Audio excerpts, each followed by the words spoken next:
3-year-old male, who we're going to call Jack, presented to the emergency room in North Texas in September of 2021 with 1 day of fever, poor appetite, 1 episode of vomiting, tiredness, and nasal congestion.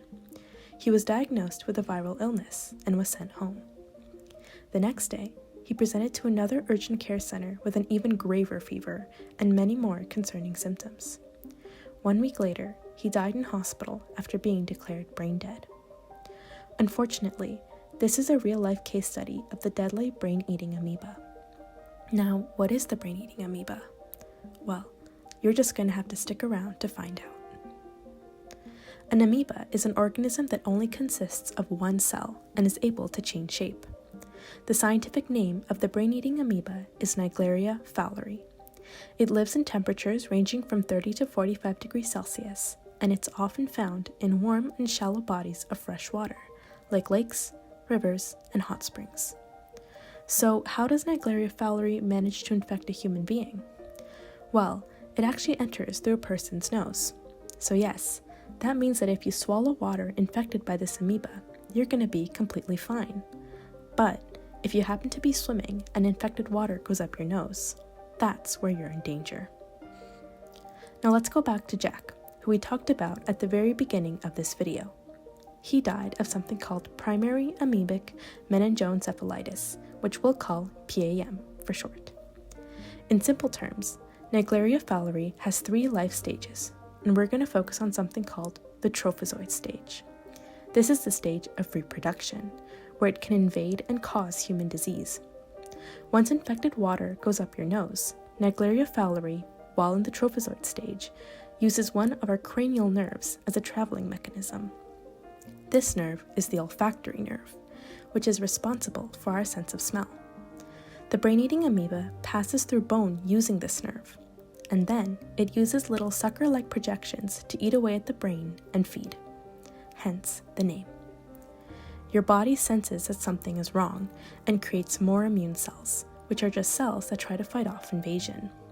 This causes the brain to become more and more inflamed. This is what happened to Jack. He had been playing at a water park a few days prior to going to the hospital, and during his time at the park, he had contracted this disease. Now you're probably wondering, how did the disease progress so quickly? Why did it take days for him to go to the hospital? Well, that's what brings us to symptoms and diagnosis.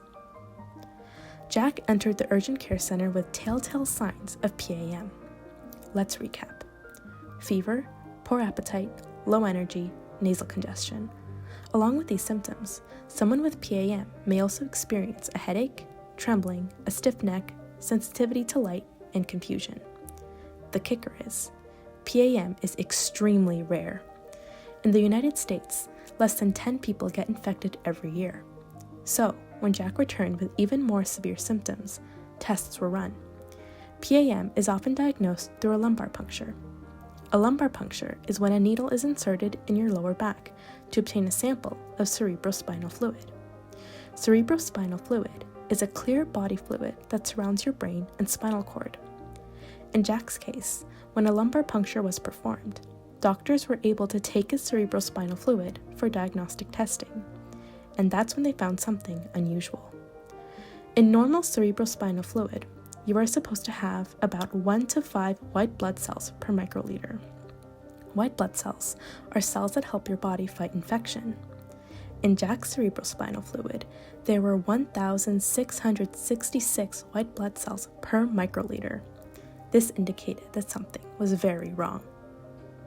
Soon after, Jack was made to undergo more tests, and the Center for Disease Control and Prevention, the CDC, was contacted when doctors started to suspect PAM.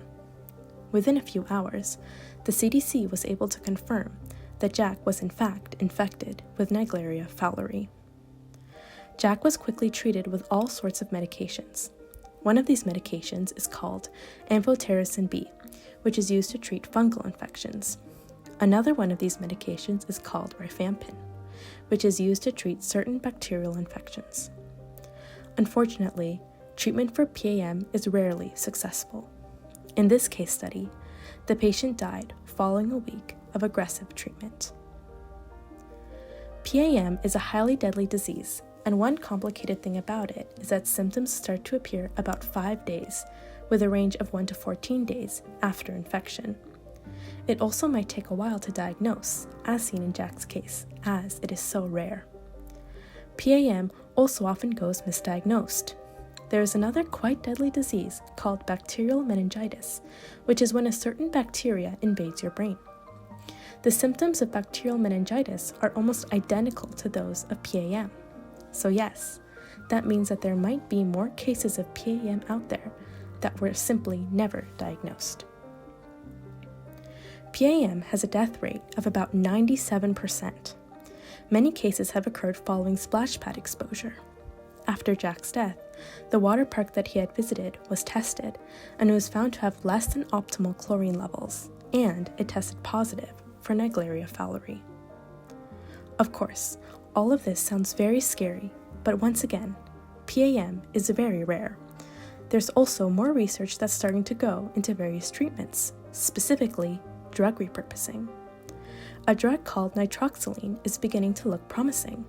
It's often used in Europe to treat urinary tract infections.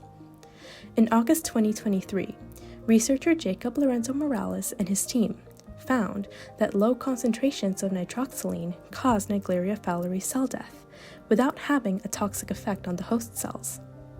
Nitroxoline was also found to treat one patient successfully who was infected with a different kind of brain-eating amoeba called Balamuthia mandrillaris. Now, animal studies are being conducted with the hopes of presenting promising results at next year's Free Living Amoeba meeting, a biannual meeting for amoeba researchers. The statistics regarding Naegleria fowleri might seem grim, but research is always progressing.